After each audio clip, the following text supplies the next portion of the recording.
Hello student class 12 biology. देखिए आज जो है आपका जो है बॉटनी का जितना भी सिलेबस था वह पूरा हो गया।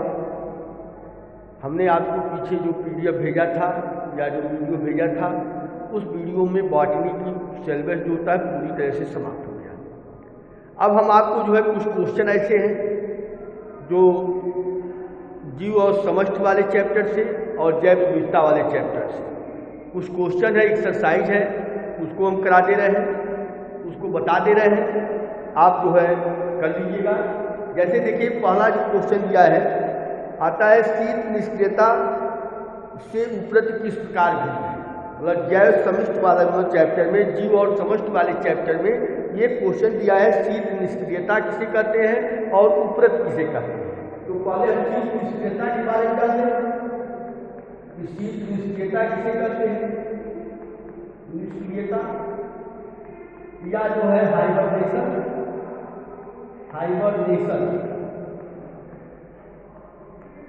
हाइबरनेशन क्या होता है ये पूछा है, और दूसरा पूछा है उपरत किसे कहते हैं। उपरत के बारे में पूछा है, डायापॉज के बारे में, ठीक है, ये पूछ रहा है। तो देखिए अब जो है आपको वो एक मॉडल पेपर ले लीजिएगा कोई भी किसी भी प्रकाशन का, और उस प्रकाशन के मॉडल पेपर को लेकर के आप जो है क्वेश्चन वाइज करते चले आए। जो क्वेश्चन नहीं आता है पूछते रहिएगा और हम भी कोशिश करेंगे कि मॉडल पेपर लेकर के उसको सॉल्व करेंगे। आज हम जो है आपको वीडियो जो बना रहे हैं वह जीव और समष्टि वाले चैप्टर की एक्सरसाइज है, और इसके बाद जो होता है कि जैव विविधता की एक्सरसाइज को हम समझाएंगे। तो पहले जीव और समष्टि वाले में देखिए इसकी निष्क्रियता क्या होता है कि इसमें हमने आपको बताया था कि यह एक जो है एक्टोथर्मल होता है। एक्टोथर्मल जंतु होते हैं या जो शीत निष्क्रिय जंतु होते हैं। शीत निष्क्रिय जंतु का मतलब होता है जैसे एम्फीबियंस होते हैं, रेप्टाइल्स होते हैं। मतलब इसके अंदर जो होता है जो एम्फीबिया होता है इसके अंदर शीत निष्क्रियता के अंदर होती है वह मेढक वर्ग आता है, यह मेढक वर्ग है, और रेप्टाइल्स वर्ग आते हैं, मतलब सरीसृप वर्ग इसके अंदर। और यह जो है एक्टोथर्मल होता है। एक्टोथर्मल का मतलब होता है कि इनके शरीर का तापमान जो होता है मौसम के तापमान के अनुसार क्या होता है बदलता रहता है, मतलब समान नहीं रहता। मतलब उसकी मौसम में अगर परिवर्तन होता है तो उसके अनुसार जो उनके शरीर की तापमान जो होती है उसकी जो दशा होती है वह समान नहीं रहती है। या दूसरे में कहें कि जो शीत निष्क्रियता का मतलब होता है कि वे जीवधारी जो असमतापी होते हैं जिनके शरीर का तापमान क्या होता है नियत नहीं रहता है। यह उनका जो होता है तापमान जो होता है मौसम में जब कोई परिवर्तन होता है उस परिवर्तन के अनुसार उनके जो तापमान में क्या होती है कि परिवर्तन उत्पन्न होता है। तो उसको हम एक्टोथर्मल जो है एनिमल कहते हैं या शीत निष्क्रियता कहते हैं। और ऐसे समय में वो जीव क्या करते हैं कि जो है कहीं पे खो बना करके, बिल बना करके वह रहने लगते हैं। ठीक है, तो कहने मतलब कि अगर आपको पूछा है शीत निष्क्रियता किसे कहते हैं, हाइबरनेशन किसे कहते हैं, तो आप बताएंगे कि यह जो थर्मल प्राणी होते हैं, जंतु होते हैं जिनके शरीर का तापमान असमान रहता है, और अपने शरीर के तापमान जब असमान होता है उस समय ये क्या करते हैं कुछ समय के लिए वह बिल, खो या सुरंग बना करके रहने लगते हैं। तो उस अवस्था को हम शीत निष्क्रियता अवस्था कहते हैं। ठीक है, और यह मेढक के अंदर, सरीसृप के अंदर पाया जाता है। इसके बाद दूसरा आता है उपरत किसे कहते हैं। उपरत का मतलब होता है कि इसमें कुछ जीवों के अंदर कुछ समय के लिए उनकी जो वृद्धि हो जाती है वह निलंबित हो जाती है, सस्पेंड हो जाती है। जैसे जो होता है कि जो जब उनके अंदर जो प्रतिकूल परिस्थितियाँ आती हैं, उपरत का मतलब होता है जब प्रतिकूल कंडीशन आता है तो उस प्रतिकूल कंडीशन के अंदर तालाबों वगैरह के अंदर जो जंतु प्लवक होते हैं जो पाए जाते हैं, उस जंतु प्लवक के अंदर कुछ समय के लिए क्योंकि उनकी वृद्धि क्या होती है निलंबित हो जाती है। तो जो निलंबन की जो अवस्था होती है वह उपरत कहलाती है। ठीक है, समझा रहे। तो मतलब कहने का मतलब होता है कि उपरत वह अवस्था होती है जिसमें जो वृद्धि जो होती है वह कुछ समय के लिए निलंबित हो जाती है, सस्पेंड हो जाती है। और यह अधिकांशतः जो जंतु प्लवक होते हैं वो पाए जाते हैं जब कभी जो है तालाब, नदियों आदि का पानी जब समाप्त हो जाता है तो जंतु प्लवक जो होते हैं वो अपने चारों तरफ क्या करते हैं एक शिष्ट का, एक आवरण का निर्माण कर लेते हैं। और वह आवरण का निर्माण करके वह उसी में पड़े रहते हैं, उसमें उनकी कोई वृद्धि नहीं होती है, तो उसी अवस्था को उपरत व्यवस्था कहा जाता है। इसके बाद देखिए दूसरा क्वेश्चन दिया है, अगर समुद्र की मछली को और लवण जल की जल जीवशाला में रखा जाता है तो वह मछली जीवित रह पाएगी क्या और क्यों नहीं? तो अगर हम समुद्र की जो मछली होती है, समुद्र को जो होती है मछली को अगर हम फ्रेश वाटर में ला के डाल दें, नदी तालाब आदि में डाल देते हैं, रख देते हैं, तो उसके कारण जो है परासरणीय समस्याएं क्या होती उत्पन्न हो जाती हैं। उन परासरणीय समस्याओं के कारण उस मछली की क्या होगी मृत्यु हो जाएगी। कहने का मतलब होता है कि अगर हम समुद्र की मछली को ला करके नदी तालाब में डाल देते हैं तो नदी तालाब का पानी क्या होता है फ्रेश होता है, जो होते हैं अलवण जल होता है, अलवणीय जल होता है, जिसके कारण वह समुद्र की मछली जो होती है वह नदी तालाब में नहीं रह पाएगी, जिसके कारण उसके अंदर परासरणीय समस्याएं उत्पन्न हो जाएगी और जो है उस समस्याओं के कारण उसकी क्या होती है मृत्यु हो जाती है या वो मछली क्या होती है मर जाती है। ठीक है, ये मतलब ये क्वेश्चन था। इसके बाद होता है अगला कह रहा है कि लक्ष्य प्ररूपी अनुकूलन को परिभाषा दीजिए, एक उदाहरण दीजिए। देखिए लक्ष्य प्ररूपी अनुकूलन का मतलब होता है कि ऐसा जो विशेष गुण होता है जो संरचना और कार्यकी की विशेषताओं के द्वारा होता है उन्हें वातावरण विशेष में रहने के लिए क्षमता प्रदान करता है। यह देखिए लक्ष्य प्ररूपी अनुकूलन का मतलब होता है फिनोटाइपिक एडाप्टेशन का मतलब होता है इसमें जो कुछ जीव होते हैं उनकी शरीर की जो संरचना होती है, उनकी जो कार्य होता है, उस कार्य के आधार पर उनको उस वातावरण में रहने के लिए अनुकूलित दशा प्रदान करता है। यह और जब अनुकूलित दशा प्रदान करता है तो वह वहाँ पे वह अपने आप को रहने के लिए जो है अनुकूल परिस्थितियाँ बना लेते हैं। जैसे जो मरुस्थल जो चूहा होता है, सांप होता है, मेढक होता है, ये जंतु क्या करते हैं कि वह अपने आप को वहाँ के वातावरण के अनुसार अपने आप को एडजस्ट करने की, अनुकूलन करने की क्षमता उनके अंदर पाई जाती है। ठीक है, इसी को हम फिनोटाइपिक अनुकूलन कहते हैं। इसके बाद देखिए अगला क्वेश्चन दिया है, अधिकतर जीवधारी 45 डिग्री सेंटीग्रेड से अधिक तापमान पर जीवित नहीं रह सकते। कुछ सूक्ष्म जीव ऐसे आवास में जहाँ तापमान 100 डिग्री सेल्सियस से भी अधिक है कैसे जीवित रहते हैं। देखिए जो सूक्ष्म जीव होते हैं उनमें क्या होता है पानी की मात्रा बहुत कम होती है। जब पानी की मात्रा बहुत कम होती है या स्वतंत्र जल जो होता है वो कम होता है तो शरीर से जल निकलने से जो उच्च तापमान में क्या होती है मतलब उच्च तापमान के विरुद्ध इनके शरीर के अंदर प्रतिरोधक क्षमता उत्पन्न हो जाती है। कहने का मतलब होता है जो सूक्ष्म जीव होते हैं उन सूक्ष्म जीवों में जल की मात्रा क्या होती कम होती है। ठीक है, जब जल की मात्रा कम होती है तो वह जल की जो कम मात्रा होती है वह क्या करता है कि जल निकलने के लिए जो उच्च तापमान होता है उसके विरुद्ध जो होता है उनके अंदर प्रतिरोध करने की क्षमता क्या होती है अधिक उत्पन्न हो जाती है। इस कारण सूक्ष्म जीवों की जो कोशिका भित्ति होती है उस कोशिका भित्ति में ताप को सहन करने की शक्ति क्या होती है अधिक पाई जाती है। जैसे इस क्वेश्चन यही कहा गया कि 100 मतलब जो है अधिक तापमान पे जो जीव होते हैं जीवित नहीं रह पाते हैं, जबकि जो सूक्ष्म जीव होता है वो अधिक तापमान पे जीवित रहते हैं कैसे। तो इसमें आप यही टाइम जो सूक्ष्म जीव होते हैं उनके शरीर में पानी की मात्रा क्या होती कम होती है। ठीक है, जब पानी की मात्रा कम होती है तो पानी जो होता है जब किसी उच्च तापमान के कारण जो है जब पानी उनके शरीर से निकलता है तो उसमें प्रतिरोध करने की क्षमता उनके अंदर क्या होती है सबसे अधिक पाई जाती है। तो प्रतिरोध करने की क्षमता अधिक पाई जाने के कारण उनकी जो कोशिका भित्ति होती है उसके अंदर ताप सहन करने की क्षमता क्या होती है अधिक होती है। इसलिए सूक्ष्म जीव जो है अधिक तापमान पर जीवित रह जाते हैं।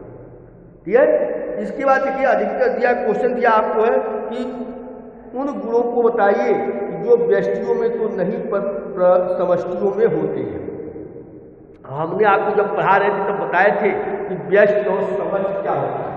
यह तो व्यष्टि किसे कहते हैं और समष्टि किसे कहते हैं, ये चीजें हमने आपको समझाई।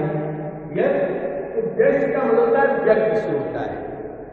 एक अकेला व्यक्ति जो होगा वह जन्म लेगा, उसकी मृत्यु होगी, यह तो ये मतलब अकेले व्यक्ति के साथ है। लेकिन व्यक्तियों का जो समूह होगा जो एक परिवार बनाकर रहता है मतलब व्यक्तियों के समूह को हम क्या करते हैं समष्टि करते हैं। वह जो समष्टि होगी पॉपुलेशन होगी जो जनसंख्या होगी उसकी जन्म दर होगी, उसकी मृत्यु दर होगी, उसमें उत्प्रवासन होगा, आप्रवासन होगा, उसकी वृद्धि होगी, ये सब चीज़ें क्या होती पाई जाती है। जबकि ये सब चीज़ें जो होती व्यष्ट में नहीं पाई जाती। व्यष्ट में होता है एक अकेला जो व्यक्ति होगा वह जन्म लेगा, उसकी मृत्यु होगी, वह जन्मता है, मरता है। लेकिन जो समष्टि होती है, समष्टि की जन्म दर होगी, मृत्यु दर होगी, आप्रवासन होगा, उत्प्रवासन होगा, उसकी वृद्धि होगी। ये सब चीज़ें जो होती है समष्टि में पाई जाएंगी, व्यष्टियों में नहीं पाई जाएंगी। ठीक है। इसके बाद कह रहा है कि अगला क्वेश्चन है कि पादपों में शाकाहारी के विरुद्ध रक्षा करने की महत्वपूर्ण विधियां बताइए। देखिए, बहुत से ऐसे पौधे आपने देखा होगा जिसकी पत्तियां होती हैं, तना होता है, वह कांटों में रूपांतरित हो जाता है। जब पत्तियों की सतह पे कांटे पाए जाते हैं, तने की सतह पे कांटे पाए जाते हैं, तो उससे जो होता है वो जीव जंतु जो होते हैं, दूसरे जीव जंतु को, पेड़ पौधों को नुकसान नहीं पहुँचा पाते हैं। तो इसलिए प्रकृति में ऐसी तमाम चीज़ें होती हैं, पाई जाती हैं कि जो अपनी सुरक्षा कर सकती। तो उसके लिए प्रकृति ने क्या किया, ऐसी चीज़ें बनाया है कि उस पौधे की सुरक्षा दूसरे जंतुओं से हो सके। जैसे आपने देखा होगा गुलाब का पौधा होता है, उसमें कांटे पाए जाते हैं, तो गुलाब के पौधे को कोई दूसरा जानवर खा नहीं पाता है। उसी तरह जो होता है कैक्टस का पौधा होता है, नाखूनी का पौधा होता है, तो उसमें कांटे पाए जाते हैं, उस कांटों के कारण दूसरे पौधे क्या करते हैं, उसको नुकसान नहीं पहुँचा पाते। तो इस तरह प्रकृति में बहुत से ऐसे पेड़ पौधे होते हैं जिनको जो है दूसरे जीव जंतु क्या करते हैं, खा नहीं पाते हैं, क्योंकि उसके अंदर जो होता है कि उस पौधे के अंदर ऐसा जो है स्वभाव होता है, या उस पौधे के अंदर जो होते हैं ऐसे संरचनाएं पाई जाती हैं जिसके कारण दूसरे जंतु उसको नुकसान पहुँचा नहीं पाते। ठीक है। और इसी तरह आपने देखा होगा जो तुलसी का पौधा होता है, उसके अंदर एक रासायनिक पदार्थ साबित होता है जिसको हम एलो केमिकल्स कहते हैं, और उस एलो केमिकल्स के कारण जो होते हैं उस पौधे के आसपास दूसरे पौधे उग नहीं पाते हैं, उनकी वृद्धि नहीं हो पाती है। तो इसी तरह तमाम पौधे होते हैं जिनके अंदर प्रकृति ने, नेचर ने उनको क्या किया, उस वातावरण के अनुसार अपने आप को अनुकूलित करने के लिए कुछ संरचनाएं उनके पास पाई जाती हैं। उन संरचनाओं के कारण जो होता है उसके अंदर जो है जंतुओं से या प्राकृतिक जो अवरोध होते हैं उनसे लड़ने की क्षमता उनके अंदर उत्पन्न होती है। ये चीज़ें जो होती उसके अंदर होता है। अब देखिए अगला क्या है, क्वेश्चन क्या है कि आर्किड का पौधा आम के पेड़ की शाखा पे उग रहा है, आर्किड और आम के पेड़ के बीच पारस्परिक क्रिया का वर्णन आप कैसे कर सकते हैं। देखिए हमने आपको बताया था कि आर्किड का जो पौधा होता है वह आम के पेड़ की शाखा पे उगता है, वह सभोजिता का उदाहरण करता है। और इसमें जो होता है एक ऐसी पारस्परिक क्रिया होती है जिसमें एक जाति को तो लाभ होता है लेकिन दूसरे को न तो लाभ होता है न तो हानि। आर्किड का पौधा आम के पेड़ में पाया जाता है, शाखा में पाया जाता है, लेकिन आम की शाखा से वह कुछ लेता नहीं है, वह स्वपोषी होता है, प्रकाश संश्लेषण की क्रिया करता है, भोजन का निर्माण करता है, यह तो उस शाखा से वह कुछ प्राप्त नहीं करता है। तो सहभोजिता का यह प्रदर्शन प्रदर्शित करता है। आर्किड और आम के पेड़ के बीच सहभोजिता के लक्षण होते हैं। इसमें एक को तो लाभ होता है लेकिन दूसरे को तो ना लाभ होता है न तो हानि होता है। ठीक है, उससे कोई उसको नुकसान नहीं होता है।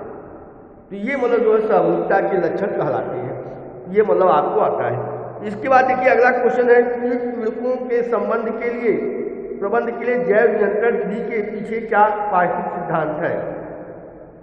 देखिए यहाँ पे जो होता है कि जो कीट होते हैं, कीटों का प्रबंधन किया जाता है। तो जो फार्मर होता है, किसान होता है, वो अपनी फसलों को बचाने के लिए, रोगों से बचाने के लिए कीटनाशक और पीड़कनाशक जो है दवाओं का छिड़काव करता है, और उन छिड़काव के द्वारा जो होता है वो अपनी फसलों को बचाने का उपाय करता है जिससे उसकी फसलों का उत्पादन क्या होता है, अधिक से अधिक हो सके। लेकिन इसके साथ साथ होता है बहुत से ऐसे होते हैं कि जो होते हैं कीटों को जो होते हैं कि नुकसान जब पहुँचे हमारा पाचन भी असंतुलित अवस्था में न रहे, पाचन भी संतुलन की स्थिति में रहे। तो इसके लिए बहुत से ऐसे जीव जंतु होते हैं जब कीटों को नष्ट न करें बल्कि कीटों को जो है दूसरे जीव जंतुओं, ऐसे जीव जंतुओं का हम इस्तेमाल करें जिससे वह कीट खाने वाले दूसरे जंतु आ जाए, जिससे हमको पेस्टिसाइड का, इंसेक्टिसाइड का छिड़काव न करना पड़े और वह बिना छिड़काव के ही हानिकारक पदार्थों के ही वह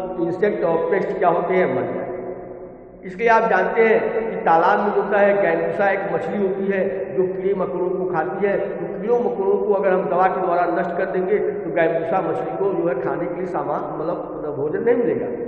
तो इस तरह जो होता है पारितंत्र क्या होगा, प्रभावित होगा। तो इस पारितंत्र को बचाने के लिए हमें ऐसे कीटनाशक, ऐसे कीटनाशक पदार्थों का इस्तेमाल करना चाहिए जिससे हमारी प्रकृति, हमारी जो कि वातावरण भी प्रदूषित न हो और वह उससे फसलों का नुकसान भी न हो, किसानों का भी नुकसान न हो। तो इसलिए जो होते हैं ऐसी चीज़ों का इस्तेमाल किया जाए जिससे उनका प्रभाव न पड़े। यह इसके बाद देखिए दिया है शीत निष्क्रियता और ग्रीष्म निष्क्रियता। हमने बताया था शीत निष्क्रियता और ग्रीष्म निष्क्रियता। तो शीत मतलब होता है विंटर स्लीप कहलाता है और ग्रीष्म निष्क्रियता मतलब होता है कि जो होते हैं कि समर स्लीप कहलाते हैं। तो जो मतलब कुछ जंतु ऐसे होते हैं जो गर्मी के मौसम में जो होते हैं, जब तापमान अधिक हो जाता है तो उस समय जो होता है वह बिल या कुआं आदि बना करके चले जाते हैं, वहाँ पे रहते हैं। तो इस कंडीशन को ग्रीष्म निष्क्रियता कहते हैं या हम समर स्लीप कहते हैं। और इसमें जो होता है कि बहुत सी ऐसी होती हैं जो छिपकलियाँ आती हैं या गिलहरी आती हैं जो अपने आप को जो है गर्मी के मौसम में कुछ समय के लिए जो होता है कि वह विश्राम अवस्था में चली जाती है। तो जब गर्मी के मौसम में जो समर जो स्लीप होती है उसी को हम जो होते हैं क्या कहते हैं कि ग्रीष्म निष्क्रियता कहते हैं। ठीक है, ये आता है। और इसके बाद बाह्योष्म आंतरोष्म जो है बताया था। बाह्योष्म का मतलब होता है कि वे जंतु जिनके शरीर का तापमान जो होता है जो है वह नियत नहीं रहता है। और आंतरोष्म का मतलब होता है कि वे जंतु जिनके शरीर का तापमान क्या होता है नियत रहता है या वो समतापी प्राणी होते हैं। तो समतापी जो प्राणी होते हैं वो आंतरोष्म कहलाते हैं और जो असमतापी प्राणी होते हैं उसे जो होते हैं बाह्योष्म कहते हैं। ठीक, ये मतलब आता है। इसके बाद जो होता है हमने आपको बताया था कि मरुस्थल में पाए जाने वाले पौधों के अनुकूलन के बारे में। तो जो तमाम जो पौधे होते हैं मरुभूमि स्वभाव के पौधे होते हैं या जो है जलोद्भिद स्वभाव के होते हैं, समोद्भिद स्वभाव के होते हैं, लवणोद्भिद स्वभाव के होते हैं, ये सभी पौधे जो होते हैं और वह अपने आप को वातावरण के अनुसार अनुकूलित करने की क्षमता उसके अंदर पाई जाती है। और उसमें कुछ न कुछ उनकी शारीरिक रचना में, उनके कार्यकी में, उनकी आंतरिक रचना में कुछ ऐसे परिवर्तन होते हैं जिसके कारण वह पेड़ पौधे जो होते हैं, जीव जंतु होते हैं उस वास स्थान पर रहने के लिए अपने आप को अनुकूलित कर लेते हैं। ठीक है, तो ये मतलब जो होता है कि इसमें जो था इस चैप्टर के अंतर्गत मतलब जो होता है यहाँ तक हमने आपको समझाया क्वेश्चन, इसके आगे अगले दिन समझाएंगे। ठीक है, तो यहाँ तक आप ध्यान दीजिए। और दूसरी चीज़ है कि आपको लास्ट में हम यही कहेंगे कोई एक मॉडल पेपर आप ले लीजिए, उस मॉडल पेपर को सॉल्व करते रहिए और जो है वो सॉल्व करके उसकी एक कॉपी अलग बना लीजिए। उस कॉपी पे उसको मॉडल पेपर को क्वेश्चन को आप अलग से कर दें। ठीक है, और इस तरह आपकी तैयारी होती रहेगी और हम भी कोशिश करके मॉडल पेपर को सॉल्व कराते रहेंगे। इस दोनों लेसन का जब क्वेश्चन एक्सरसाइज की क्वेश्चन हो जाएगी तब हम आपको जो है मॉडल पेपर को जो है सॉल्व करेंगे। ठीक, धन्यवाद।